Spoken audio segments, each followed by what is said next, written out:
جو لوگ فاسق ہیں، فاجر ہیں، بدکار ہیں، غلط رستے پر چلنے والے اور غلط رستوں پر لوگوں کو لگانے والے ہیں، ان کو تو کوئی شرم حیا نہیں ہے، ان کو تو کوئی شرم حیا نہیں ہے۔ آپ سوشل میڈیا استعمال کرتے ہیں، سوشل میڈیا پر دیکھیں کہ کیا کچھ لوگ اس کے اوپر پوسٹ نہیں کرتے، کیا کچھ لوگ اس کے اوپر لگاتے نہیں ہیں۔ اور تو اور یہ کل کا بیان کل کا ہے یا پرسوں کا ہے، وہ ملالہ، اللہ تعالیٰ اسے ہدایت دے، اس کا بیان سب نے سنا ہوگا کہ اس نے کیا بیان دیا۔ اس نے کہا کہ بھئی یہ نکاح کی کیا ضرورت ہے، یہ نکاح سائن کرنے کی کیا ضرورت ہے، آپس میں کمٹمنٹ کرو اور رہو، مسئلہ ہی کوئی نہیں۔ حالانکہ یہ نہیں کوئی بندہ کہے کہ وہ پیچھے سے یہودی النسل ہے، وہ عیسائی النسل ہے، وہ مسلمان بھی ہے، وہ پاکستانی بھی ہے، پر اوپر سے پٹھان بھی ہے۔ ہمارے ہاں یہ معروف ہے نا کہ پٹھان بڑے غیرت مند ہوتے ہیں، لو یہ غیرت باہر آئی پڑی۔ ان لوگوں کو کوئی شرم نہیں، ان لوگوں کو کوئی حیا نہیں، ان لوگوں کو کسی قسم کا احساس نہیں۔ میرے بھائیوں، جب شیطان کو اور شریر کام کرنے والوں کو کسی چیز کی شرم نہیں، کوئی حیا نہیں، کسی قسم کا ان کو یوں کہہ لیں کہ کسی چیز کا خیال نہیں، تو میرے بھائیوں پھر تو امت مسلمہ کی اور عام مسلمانوں کی ذمہ داری اور زیادہ بڑھ جاتی۔ اللہ تعالیٰ کہتے ہیں وَإِن يَتَوَلَّوْا يُعَذِّبْهُمُ اللَّهُ عَذَابًا أَلِيمًا فِي الدُّنْيَا وَالْآخِرَةِ، اگر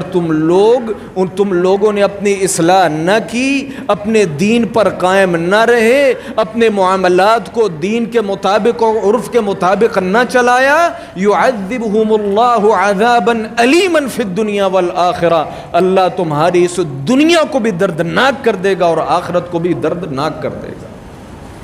کیا ہماری دنیا دردناک نہیں ہے؟ کون سا ہماری زندگی کا ایسا پہلو ہے،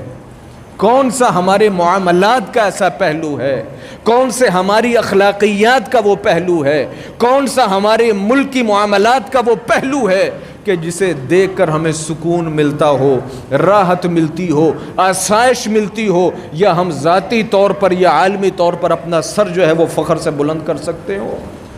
وَاتَّقُوا فِتْنَةً لَا تُصِيبَنَّ الَّذِينَ ظَلَمُوا مِنْكُمْ خَاصَّةً وَاعْلَمُوا أَنَّ اللَّهَ شَدِيدُ الْعِقَابِ۔ لوگوں اگر تم نے اپنے رویے درست نہ کیے، اپنے معاملے درست نہ کیے، اپنا اخلاق درست نہ کیا، اپنے دین اور ایمان کی حفاظت نہ کی، تو یاد رکھو پھر جو عذاب آئے گا نا، وہ صرف بدکاروں پر،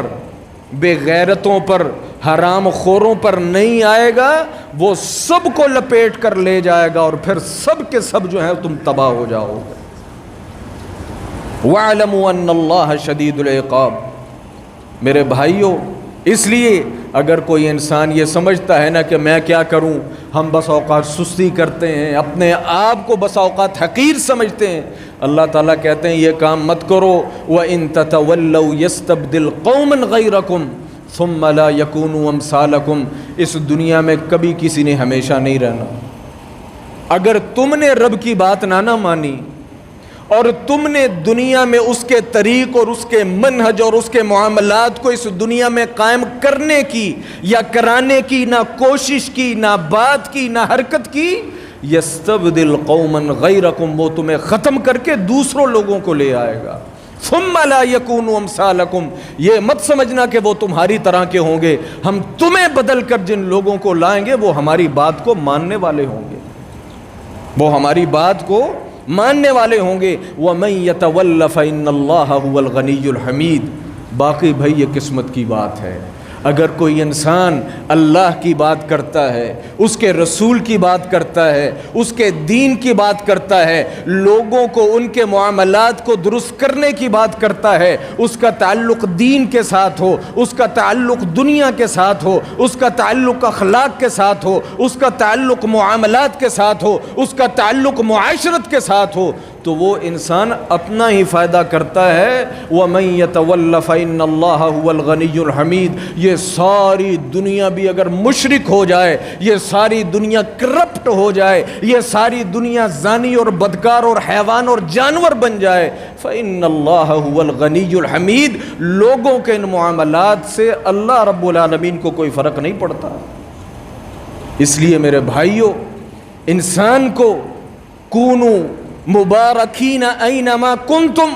جہاں بھی ہو انسان کو کچھ کرنے کا عزم رکھنا چاہیے، انسان کو کچھ نہ کچھ کرنے کی نیت رکھنی چاہیے کہ میں جہاں بھی ہوں، جس مقام، جس حال میں بھی ہوں، جس پوسٹ پہ بھی ہوں، تو اپنے دین کے لیے کچھ کروں، ایمان کے لیے کچھ کروں، قرآن کے لیے کچھ کروں، اللہ کے رسول کی سنت کے لیے کچھ کروں، اخلاقیات کے لیے کچھ کروں، مسلمانوں کے لیے کچھ کروں، اور اپنے ملک کے لیے کوئی اچھا کام کروں۔